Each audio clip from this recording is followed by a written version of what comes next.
ช่องระฆังทองสวัสดีค่ะคลิปนี้มาดูแนวทางมัดรวมฮานอยของเจนุกบารมีมหาเฮงนะคะ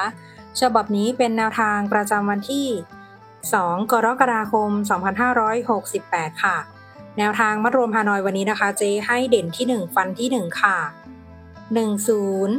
16 17ตัวเน้น18ชุด3ตัว514ตัดเล่นตามชอบได้เลยนะคะแนวทางโดยเจนุกบารมีมหาเฮงค่ะแนวทางมีเข้ามีหลุดนะคะถ้าใครเห็นเลขแล้วชอบค่อยตามแต่ถ้าไม่ชอบปล่อยผ่านก่อนได้เลยค่ะฝากกดไลค์กดแชร์กดติดตามพร้อมกดกระดิ่งแจ้งเตือนเพื่อที่จะไม่พลาดคลิปใหม่ๆจากช่องระฆังทองด้วยนะคะขอบพระคุณทุกท่านที่เข้ามารับชมค่ะ